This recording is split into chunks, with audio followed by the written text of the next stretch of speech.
I'm Hindol Sengupta. A dastardly attack in Pahalgam has killed 28 tourists holidaying in the summer in Kashmir in India. Terrorists came out of the woods and shot indiscriminately at tourists, often deciding who to kill based on their religion, checking whether they are Muslim or not, and then killing them in front of their families. To discuss what happens next, I'm joined by Dr. Gautam Sen, formerly of the London School of Economics. He's going to talk about what are India's options going forward after such an attack. Dr. Sen, welcome. Hello, Hindol. Very tragic time to meet. Like everybody else, I'm aghast at the loss of husbands and fathers and brothers by so many people. It seems the attack was partly motivated by leaked information that this picnic spot and the hotel had visitors from the intelligence community and the armed services. Though I think they must have regarded the other victims as a bonus. And this business of checking whether or not they were circumcised is an old habit. They were doing it in 1947, in 1971, they've always done it. Just underlines the venality of these people. Now, of course, the larger reason for this was that they were looking for an opportunity since 2019 to demonstrate that normalcy has not returned to Jammu and Kashmir, and with Prime Minister Modi in Saudi Arabia and J.D. Vance visiting, this was an opportune moment to try to make this point. But Pakistani General Staff is masterful at making serial errors. I think this is going to backfire because neither Donald Trump nor the Saudis are impressed by what has happened. They are genuinely angered, as are Indians and our government. What the government will do is, I think, easy to guess. They are virtually obligated to take action. Other than that, there will no doubt be a significant review of any intelligence and operational failures. I believe there is an issue about a unit being tasked to look after a different region as well as Pahalgam, whereas in the past there was a unit dedicated to Pahalgam. So all of these issues will now, I'm sure, be reviewed. What is there to say? Such planning is a constant and errors can be judged in retrospect, but not before they happen. How they will respond is really a speculative matter. No doubt, intensive discussions are ongoing. The CCS has met, or I believe they are meeting at this very moment. And maybe they will strike the let headquarters in Budrika. Maybe that will be a target. I doubt they will want to escalate because we are far too used to taking casualties for that to be the casus belli for a wider conflict. Whatever you and I may think privately about this, they will not wish to begin a wider conflict. But I think the sanctions will be harsh. They really will do something punishing. But beyond this... That's the big question, Dr. Sen. What are the punishing options? What are the coercive diplomacy options available to India? One, of course, you just mentioned, perhaps a deeper hit at the Lashkar-e-Taiba's headquarters. Earlier, we hit some camps when Pulwama, the attack in Pulwama happened in 2019. India, of course, sending jets across the border, fighter jets across the border, bombing many terrorist training camps. This time, perhaps at the very heart of the Lashkar-e-Taiba's facilities. Of course, a splinter group from the Lashkar has indeed taken responsibility for the attack. But what else? Perhaps there could be action on the Indus Water Treaty. Well, let me come back to that in a minute. I mean, of course, ideally, in a moment of anger, one could suggest that you should hammer Rawalpindi, perhaps some targets in Islamabad, and even more so, create a buffer in POK. To enter and occupy it forcibly, I think the Pakistanis will not be able to resist. It will be a wider war, but I think the government of India will not wish to escalate because our economy is progressing very well. We have larger goals, and as I said, we are very accustomed to taking punishment.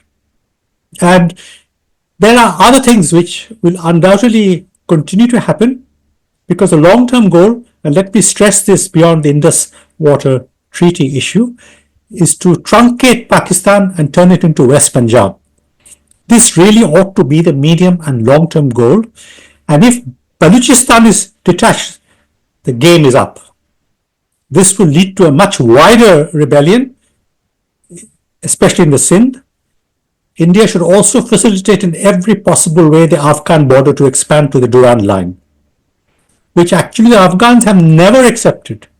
They accepted the long-term agreement the United Kingdom in its perfidy had imposed, but they have never accepted that. It is not just the Taliban, and they are quite determined to restore the border because the people who live up to the Durand line basically are more Afghan than Punjabi.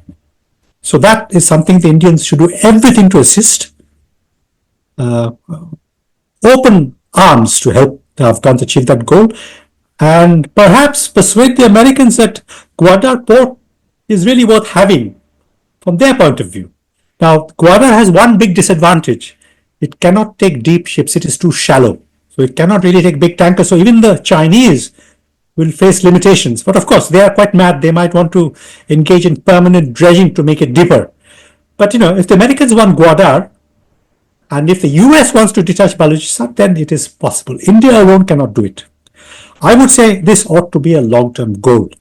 Now, thank heavens, some of the earlier missteps which were avoided are now off the agenda. For example, the Musharraf plan, which had been a catastrophe for India, has been repudiated permanently. For example, the Musharraf plan included, amongst other things, free movement of people, which, in my opinion at the time... You're talking about the so-called 4-point formula. Yeah. Almost agreed between Manmohan Singh, India's Prime Minister, and President General Pervez Musharraf, who was the dictator of Pakistan at that time.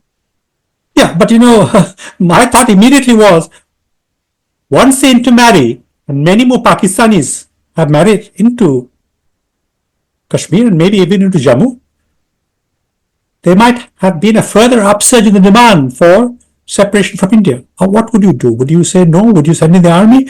It would have complicated matters immensely. So this was a very bad plan, exactly the kind of thing they were going to do on the Siachen, which the Chief of Staff and senior army officers blocked. Thank God. This was the most treasonous government we've had since independence, the one led by Manmohan Singh and actually run by Sonia Gandhi and her acolytes. So anyway, that is now over for good. The other thing which was shocking was even from some patriotic Indian sources, let's end all this by declaring the line of control the international border. To which the response is, how dare you tie the hands of future generations, that you give up India's long historic claim to Gilgit, land access to Afghanistan, Central Asia. How dare you even contemplate giving all that up for some short-term gain? Thankfully, that did not happen. And now we have a political dispensation which is not vulnerable to this kind of nonsense, you see. So, good. Now, the Indus Water Treaty, there are multiple dimensions, you see. India as a whole is loath to violate its treaty obligations. Now, there is an argument that treaties can be suspended in times of conflict and war. But this is a tricky legal definition. At what point do you declare the treaty can be suspended because we are at conflict? But we have never ever blocked the Indus Valley Treaty, ever. My concern is that if we did that, we are setting a precedent which may be used to our disadvantage by China to legitimize... The Brahmaputra waters. Yeah, Yarlung Zangbo, as they call it in the upper reaches in Tibet. And they are already planning to build the biggest dam in world history, the most dangerous, complicated construction that will have to take place. it will destroy the ecology, cause earthquakes, many, many things. But they are hoping to generate absolutely huge amount of electricity. For India, the problem of that would be, it will affect the silting downstream, Assam, Arunachal, and the fertility of the soil. That would be one immediate and difficult conundrum for India. Secondly, during the monsoon period, they could open the dam and flood India downstream. Now, long before Modi, even during Manmohan's time, we actually were conscious of this danger, and a plan had been formulated to build a dam in the Dibang Valley in Arunachal so that this water could be captured as it came downstream if such a weaponization of the waters did occur. Interestingly, there is a lot of opposition, some of them on reasonable ecological grounds, because there is no dam without ecological consequences. But it is my guess that some of this opposition was being fueled by the Chinese, as they are doing in Ladakh with this man. However, this dam will get built. It will generate, I believe, 3,000 megawatts of electricity, a very substantial gain for Arunachal, Assam, and it will mitigate the issue. On a slightly wider issue, I have no particular expertise, but as far as I'm aware, the dam will not necessarily affect the flow of water into India because a lot of the rainfall happens into Indian territory. I will stand to be corrected, but I do not think it affects the amount of water which will come into India unless they get a cockamamie idea to divert the Brahmaputra altogether, which, as you and I know, having visited Assam, if you stand on one side, you can't see the other side. It is so wide. So I hope by the time they are able to even think of putting this into practice, the communists will be gone. And their departure actually is not very far off. The people of China are fed up of this brutal, murderous regime for which the Chinese people have suffered most of all. Leave aside the Tibetans. It is the Chinese people who have lost, 100 million since the 1930s. And there are people exactly the same way for all the talk of Pakistan's two-nation theory and being built in the name of Islam. No regime has murdered more Muslims than the Pakistani regime across Pakistan and what is now Bangladesh, and of course during partition. No regime in the world has murdered more Muslims, perhaps, than this particular regime. So it's the same with the Chinese. For all the talk about being about the people, no regime has killed more Chinese than the communists. Well, Pakistanis have murdered Muslims outside Pakistan as well. It was General Ziaul Haq. I think he was a brigadier then who led the Jordanian forces against the Palestinians in Black September. Nobody protested in the streets of London anywhere. 25,000 Palestinians were killed brutally. So let's forget about all this hypocrisy and two-faced lies. We have to ignore this because this is par for the course. Both the Chinese, Pakistanis, and actually others also do it. Murder, killing, genocide, torture are all routine in many parts of the world, and the Americans are also guilty many, many times. 1.5 million in Indonesia in 1965. We actually have not done this kind of thing. There have been killings in India by the government. Many sadhus being killed by Mrs. Gandhi in Delhi. Many such things happened. The communists murdering people in West Bengal. But on the whole, Hindu culture actually is somewhat hesitant to engage in mass murder, you see. 10 Hindus might say, let's do it. There'll be 50 Hindus saying, no, not a good idea. So this is not something culturally we are prepared to do. We are averse to it. So let's forget about that. On the Indus water, what the government is already doing is a minimum which was required long before Pahalgam. And we will only let you have the water agreed by the treaty. And all the surplus water, which due to carelessness and indifference which was flowing into Pakistan, is being stopped. We're building small dams. So we will observe the treaty to the letter, but we will not do Aman ke Asha with our river waters, which we can well use in India. So this will already cause some serious problems for Pakistan, because the Pakistanis have used the water flowing into Pakistan very badly. They have wasted a lot and much of it goes into the sea. So let's forget about that. I would like to touch on a larger issue which I've addressed to my friends this morning in a posting. No Pakistani act of terrorism, no major act occurs without China's foreknowledge.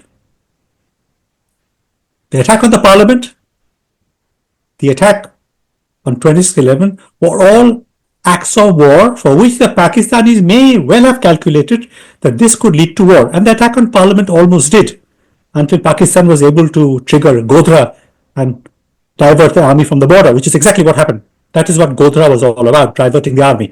Now, all of these things were known to the Chinese, because Pakistan cannot go to war with India without Chinese involvement. And not informing the Chinese would really annoy them mightily, that you are getting us into something we did not choose. So the Chinese knew about Pahalgam as well, because this is virtually an act of war. So the Chinese are always aware of these things, and a very senior Indian diplomat once told me, anytime they're upset with us, they turn on, if I may quote, the Pakistani tap. And I'll tell you what happened. I mean, he was requested a meeting with the Taiwanese representative in London, and he said, this is something we cannot do without consequences. As it happened, something was arranged. But anyway, so the Chinese are fully complicit, despite the lies that ambassador has now uttered in Delhi, that how sorry they are. I think they couldn't give two hoots about the Indian casualties. Now we need to take some action on this, and I have been long recommending, and I will repeat this now in public. We should have our retired senior generals, foreign secretaries, engage in a wholesome discussion in which they should assert that Pakistani nuclear weapons actually outsourced Chinese nuclear weapons. Because the test was carried out in Lucknow, the missiles are all Chinese. Of course, the Americans, the Dutch, the Germans all helped Pakistan to acquire the nuclear weapons. All of this is now in the public realm. And the Americans knew about it, as we know from the fate of the CIA analyst Richard Barlow, who tried to warn Dick Cheney, and Dick Cheney turned on him, and he ended up living in a caravan for 25 years. But I believe he's won his case against the US government. Anyway, so we should now say any attack on a major city, and I stress the word, any attack on a major city, not on the border, not on advancing troops, will be considered an attack by China. We will treat any Pakistani missile attack on any major Indian city as an attack by China, and we will react accordingly. Let them ponder this. Let them consider if they want to help Pakistan fight with India at the cost of losing Beijing, Shanghai, and the Three Gorges Dam, which will not survive an attack by India's long-range missiles. 100 million people will be drowned in China. It's all about psychological warfare. Let them ponder this. We will put this out there, that these are the things which may happen if we lose a major city, Bangalore, Delhi, Mumbai, that we will go completely mad and not care about the consequences. Now, this is not something which has not been happened. When the Russians appeared to threaten Europe, the Russians said, we do not believe the Americans will risk their cities to save Europe. To which the American response, it's all in the strategic studies literature, was, yes, you may think that, but we will get so mad if you invade, we don't know what we will do. So you think about that. So uncertainty, making the Russians wonder, is it worth the candle to risk Moscow and St. Petersburg or whatever? Exactly the same story will be true of China. You think about it. Pakistani nuclear weapons really do belong to you, and they will never launch without your say-so. So we will treat them as your nuclear weapons launched from Chinese territory, and we will react accordingly. This is not something the government should be involved in. Retired officers to discuss this, so this is in the discourse. Then we will see what they have to do. Our real problem has never been Pakistan for a long time, since the 1950s. It has always been China. In fact, when Pakistan joined SEATO and CENTO, the Chinese, who were then loggerheads with the United States, told the Pakistanis, we don't have a problem with your membership. Even while they were serenading our great Prime Minister Jawaharlal Nehru, they knew where they were headed. And in 62, They have said to the Pakistanis, you join us in attacking India. And in 65, the Pakistanis asked them to join in as well. So they are Tweedledum and Tweedledee. And we should treat them as a single threat to India.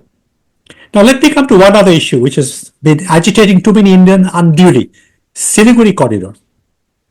I'm afraid this is a bit of nonsense that we should occupy. We don't have to do anything of the kind. We already have surely made contingency plans that we will expand the corridor as and when required. Period. The Siliguri corridor is not the only point of access for us to the northeastern Assam. We will simply expand it across Bangladesh territory as and when we require, and we will secure it first. And securing it first will not be a big issue. It will take about 3 or 4 battalions and some of our missiles to keep the Bangladeshi army at bay. So I would stop worrying about Siliguri. This is a nonsense. These are contingency plans already. This is exactly what would happen if the Chinese showed up in Terai. If they suddenly decided to sign a defense pact and showed up in Terai, we would also react according to exactly the way the Russians have in Ukraine. So India must hold firm, keep the long-term goals in mind, because we have been waiting for this not for 78 years, but for centuries. We are at a tipping point of consolidation and establishing our footprint durably. And we should not jeopardize this by Pahalgam or anything else. We have to continue building our economy, and we have had phenomenal military modernization across the board, which had stalled by 2013. Modi and his government has done the most important thing, apart from reaching out to the poor with so many programs, military modernization of every kind. And actually, in this 11-year period, the achievements have been astonishing. Many long-standing failures have been turned into successes in missiles, in tanks, in artillery. And we have to keep doing this. It will take us another 10 years, not very long in the history of a nation, 10 years for us to be strong enough for all the calculations in the region and globally to change with regard to India. We are not looking to fight, not looking for trouble. We are only looking most of all to change the calculations of our adversaries and our friends. That is the whole nature of international relations. Talk to me a little bit about what is happening what is going to happen in Balochistan, because a lot of people instinctively feel that one of the ways India could respond is progressively, if not today, essentially cut away Balochistan, which is already tremendously restive. Well, as you well know, as we all know in India has only so far offered moral support to the Baluchi people. So India has no involvement in Balochistan. This is a figment of the imagination of the Pakistani military. But what we do have in Balochistan right now is de facto independence. The Pakistanis barely have a footprint there. They have lost control. And we have to hope that the Baluch people who have suffered for so long after their country was seized by force, it was never put to a referendum, and the Khan of Kalat was not entitled to sign the treaty. It had to go to the parliament. He was terrorized, threatened by Jinnah. All of that is now poised to be reversed by history and circumstance, and we should rejoice. The Baluch people actually really would have preferred to be with India. They are the least jihadi in their mentality, and once Balochistan declares de jure independence, we will recognize them promptly. But we have no direct involvement so far. We are threatened, but we have done nothing. We continue to offer moral support, and that's about all. It also occurs to many people that this sort of attack had not happened as long as after the removal of Article 370, as long as Kashmir was under direct central rule. Then, of course, a court judgment ushered in the elections, and the moment local elections happened, all this has restarted. The court judgment was unfortunate. The Supreme Court CJI held a gun to the head of the election commissioner and dictated a date by when it had to be done. But in practice, it made no difference. Security is completely under the control of the Lieutenant Governor, and many other areas, including the IPS, not the province of the administration. So in practical terms, they have the economy and social areas, but they don't really have control over most other things. The government, of course, has retreated on some issues like, you have to be a resident, I believe, for 5 years, or is it 15 before you can acquire territory. Maybe they are waiting for the opportune moment to change the demographics. That is the only solution. Change the demographics of Kashmir completely. This is Sardar Patel's solution. Sardar Patel famously said, I can solve the Kashmir issue in 6 months. I will send Sikh settlers to Kashmir. This is at the time of independence. I mean, this is exactly what a solution was. What I would do is to say to any army retired personnel who want to settle there, your pension is hereby doubled. Anybody from the armed services who wants to settle in Kashmir will be offered free land and their pension will be doubled. Now, Sardar Patel, of course, very bad man. He betrayed us by dying too early. That was his, real crime, that he went too early. We needed him for at least, well, I won't demand a decade because poor man had grown old, but 5 more years, because he was also very cognizant of the threat China posed. He tried to warn Jawaharlal Nehru on that famous letter. This is not the letter of... Including to Girija Shankar Bajpayee also.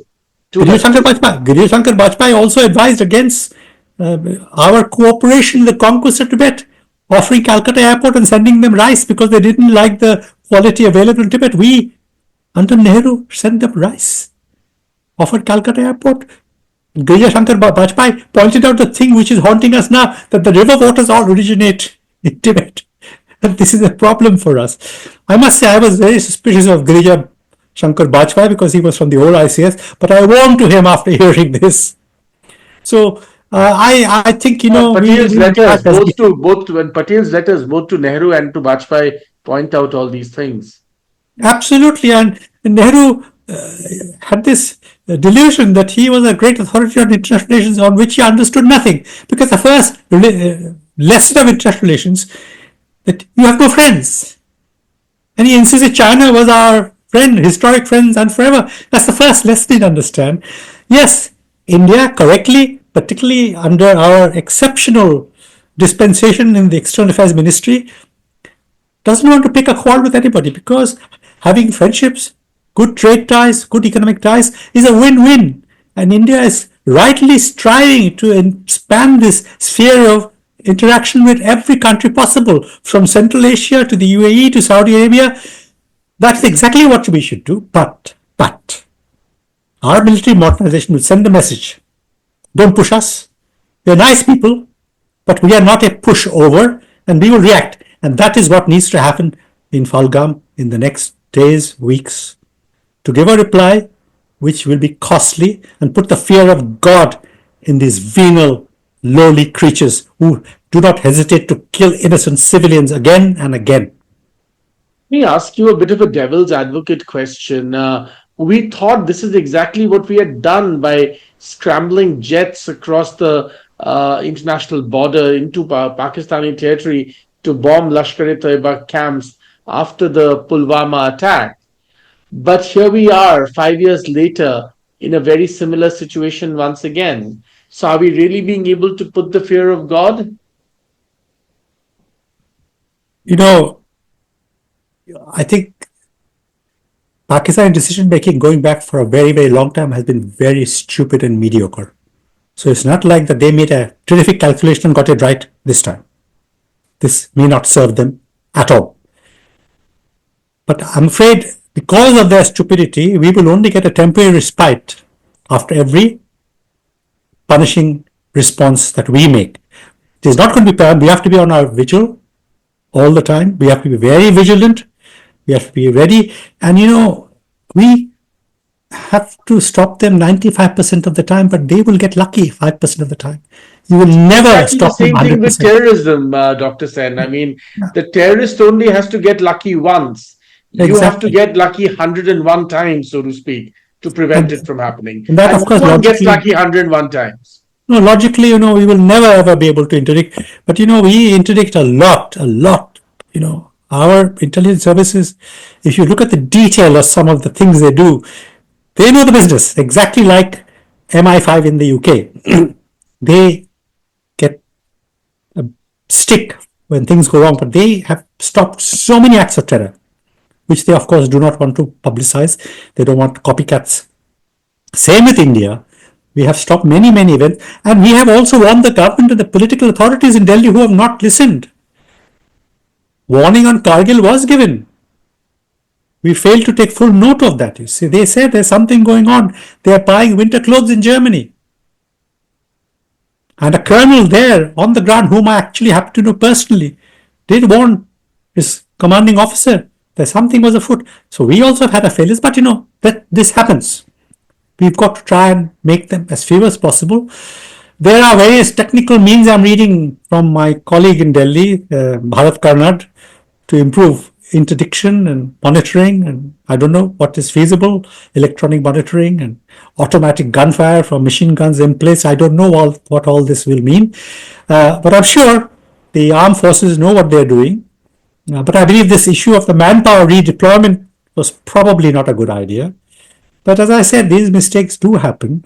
And Pakistan has always been run very, very badly. And the Americans decided in the 50s, much better to have a military dictatorship with which we can deal. And this is our great Cold War ally. And democracy is a messy thing. You don't know how Pakistani voters might suddenly react. They might suddenly not want anything. So the Americans have kept the military in place right up to now. The military has only survived because the United States, most of all, and subsequently China, has supported them.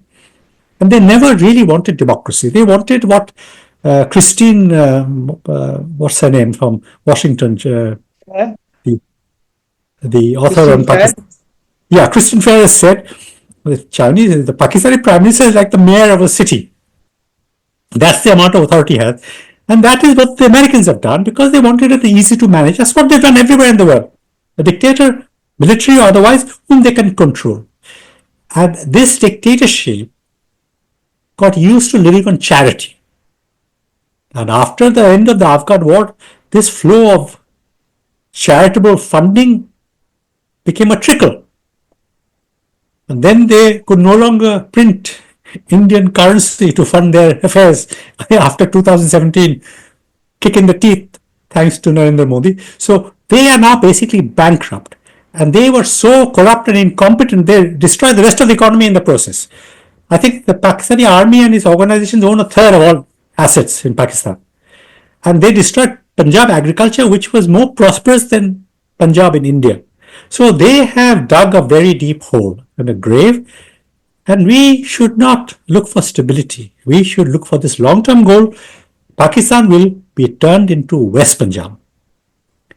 This will be a wake-up call for all the militants inside India who keep waving Pakistani flags at every opportunity. That will be a wake-up call and it will address our domestic problem on which we can then take harsh action. Because you see, Kashmir is not the issue with India and Pakistan. Even if we gave up Kashmir tomorrow, they would have to find a different problem to justify their hostility to India. And with Kashmir, they would be even more empowered. Because without Kashmir, the security of India, Delhi would be much less certain. We need that territory for security reasons alone. Forget about history, culture, civilization. And if they got hold of Kashmir, they would say, oh, you're ill-treating your Muslims in Bengal, in Hyderabad. So we have to, this is what Jinnah said we will always do, and that has never changed. Kashmir is simply their immediate goal to justify their constant genocide. And let us remember, this is the army which killed 2-3 million people and raped 400,000 women in East Pakistan, held them naked in camps. We are a civilization which fought its two greatest epic wars over the dignity of women, Ma Sita and Draupadi. We destroyed the country to fight for their dignity. So we should now relook and revisit the origins of our civilization and take a hard line. The attacks on Hindu women is no longer tolerable.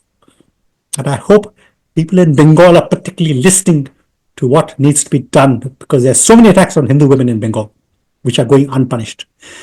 But you and I know all this, and I think we have a government for the first time which is more cognizant, more willing to take action than we've had at any time in the last 78 years. And I also have no doubt that something is going to.